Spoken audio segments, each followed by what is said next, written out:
Aiasaadet kutsub vaatama aiaväetiste tootja Biopon.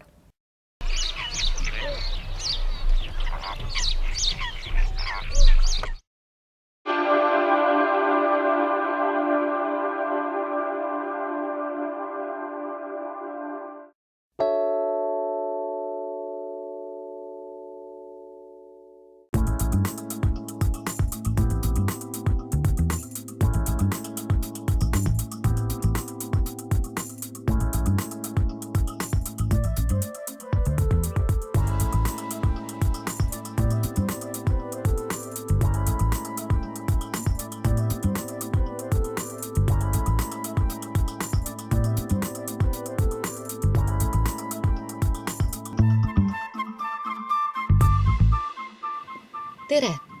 Täna tuleb rohkem juttu viljapuudest ja kuna sibullilled hakkavad õitsemist lõpetama või on juba lõpetanud, vaatame lootusrikkamalt ka püsikute poole.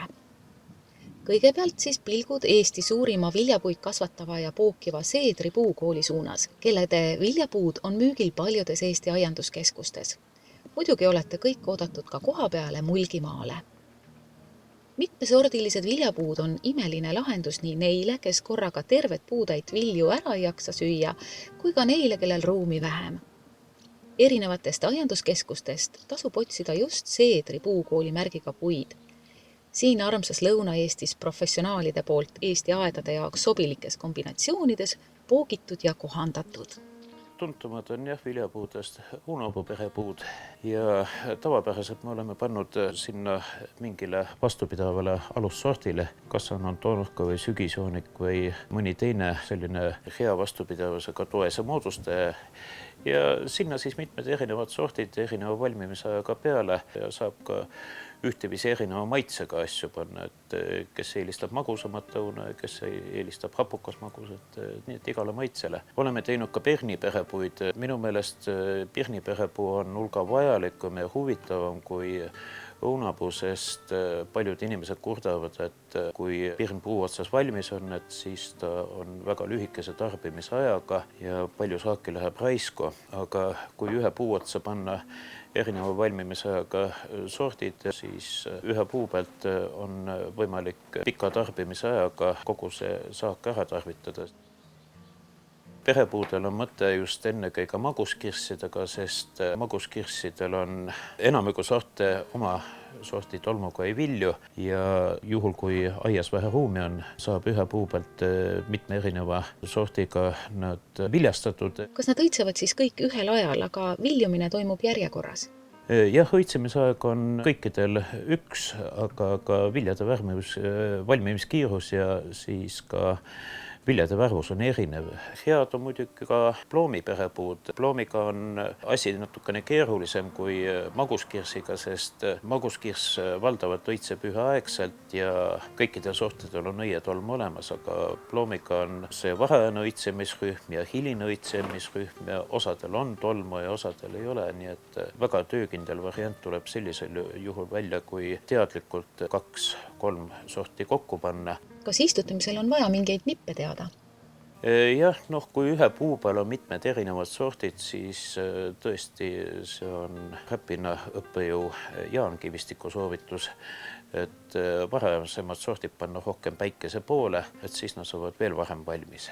Kõige varemsem õunasort, mida me perepuudes poogime, on Pirja ja nii nagu soomlased ütlevad, et see on maailma kõige kiirem õun, et ainult 65 päeva õitsemisest kuni saagi tarbimiseni ja ta tõesti valmib kuu aega varem kui valgeklaar ja kui tal tõesti istutamise päikese pool ka veel välja valida, siis need viljad on eriti kiiresti küpsevad ja maitsvad.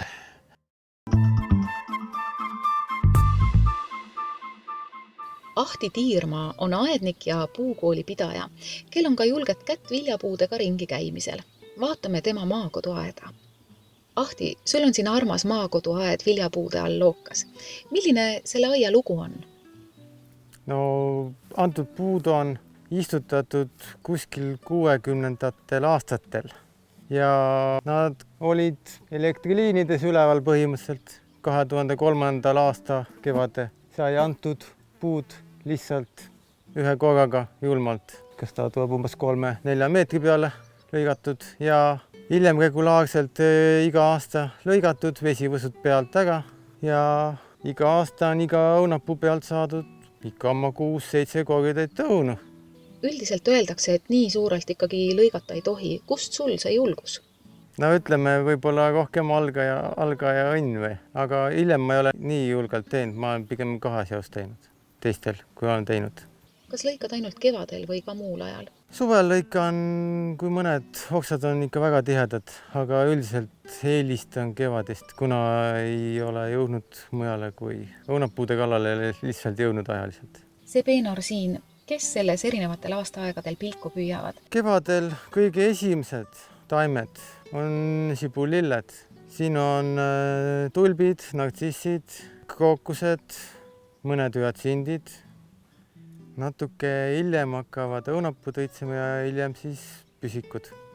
Kui nüüd keegi tuleb sinu käest nõu küsima, et tahaks maakodusse ilusat peenart, mis on sinu soovitus? Kõige tähtsam on see, et igal aastaajal midagi huvitavat antud peenras annaks efekti. Taimede valikus lähtuks kindlatest ja läbiproovitud taimedest, mis vastu peavad. Võib istutada tihedamalt, kui on soovitatud. See annab kiiremini parema efekti ja teine asi, miks taimi võiks natukene tihedamalt istutada, on, et umbrohi ei tule nii lihtsalt läbi. Muide, Pärnu taimelaat, mis praegu kestab, seal on ka Ahti väljas päris eriliste taimedega. Käes on ka ülim aeg kaitsmaks viljapuid igasuguste saagijagajate eest. Tüvele kleepribad, võrasse biopüünised ja kui lindudele ei soovi vilju jätta, siis tuleb ka puud võrkudega õige pea katta.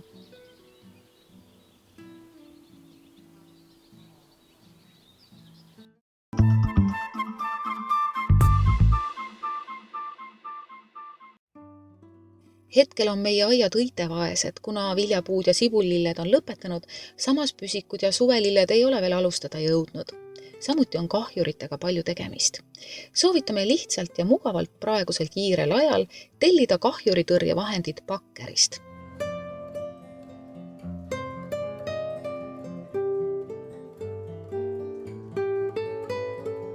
Nende vahel aga, kes kirjutavad meile, millega nemad oma aias mai lõpul õitevaegust leevendavad, ehk siis kes või mis on praegu tähtsamad aiaehted, loosime välja Bakkeri 2 50 € kinkekaarti.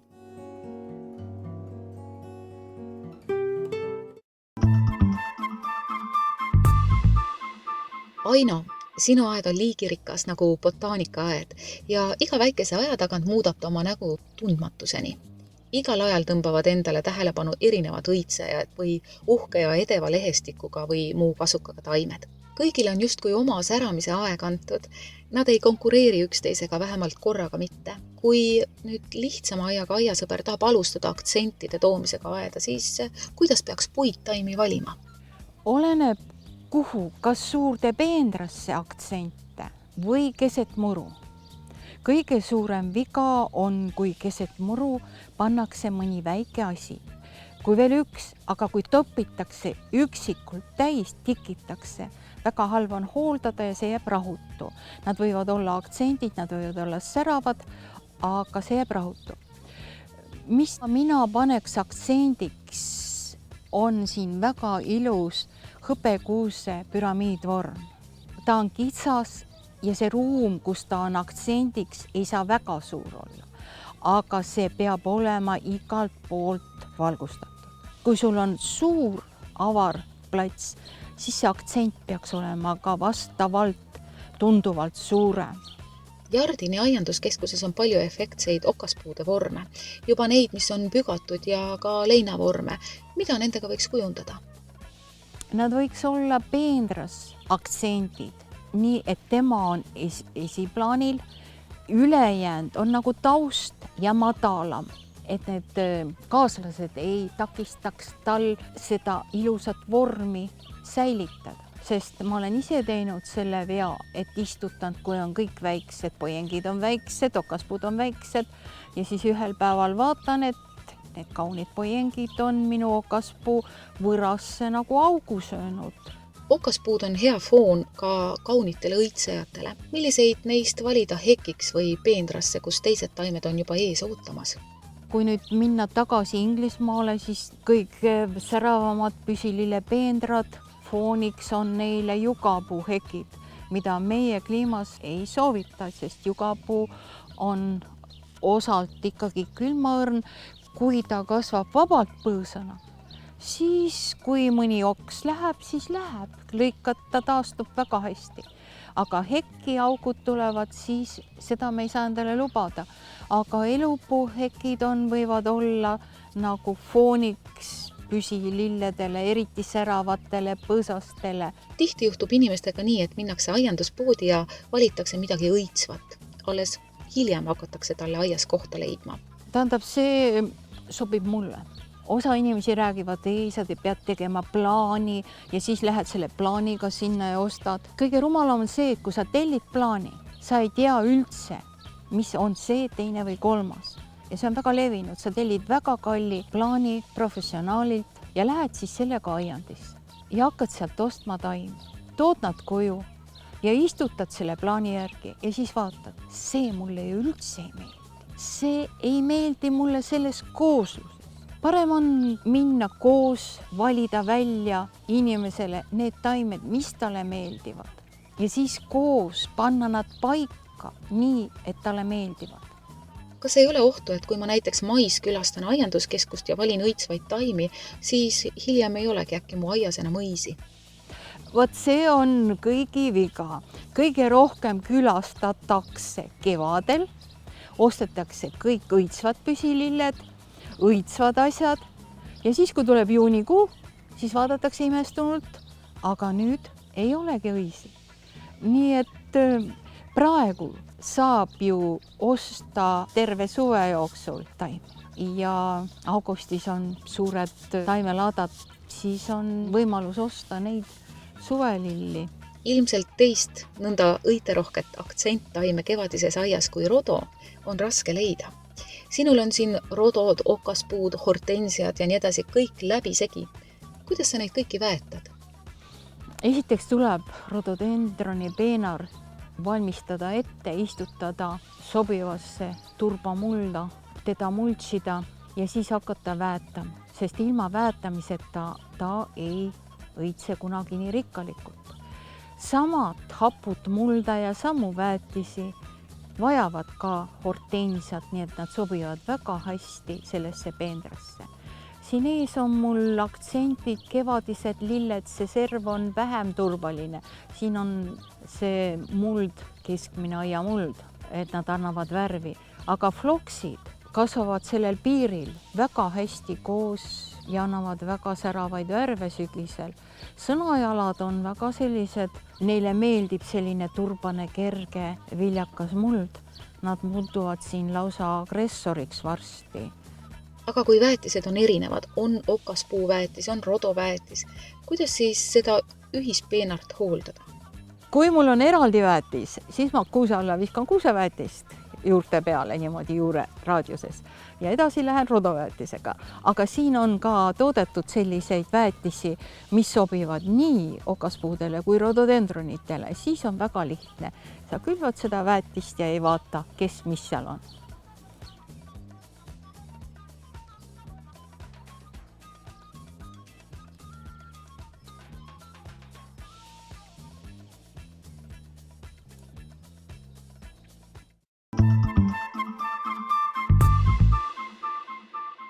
Aiahuvilistel tasub kalendrisse broneerida Ellamaa aianduspäevade külastus. Seda sel aastal 15.–17. augustini. Kui midagi põnevat tahetakse, on mõistlik seal regulaarselt käia.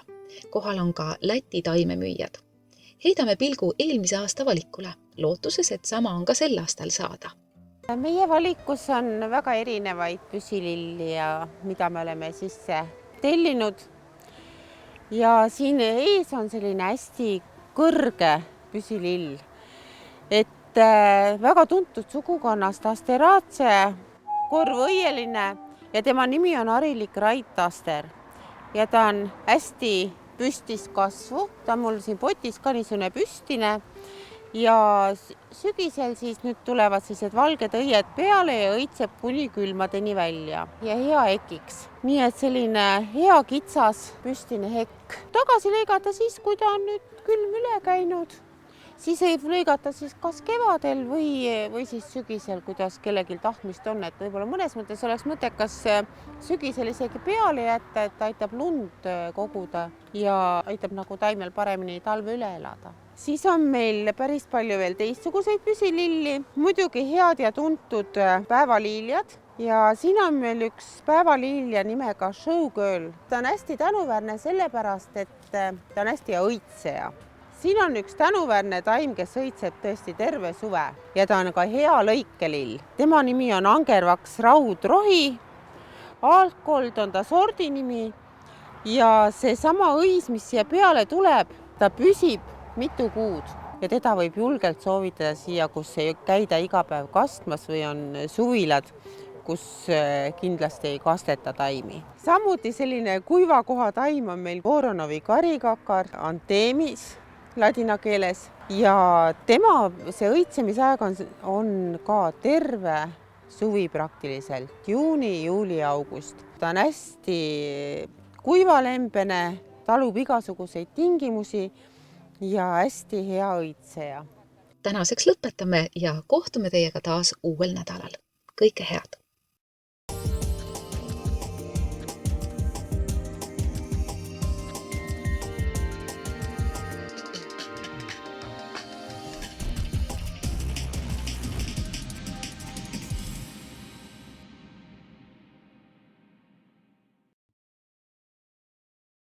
Aiasaadet kutsub vaatama sipelgapulbri tootja Bross.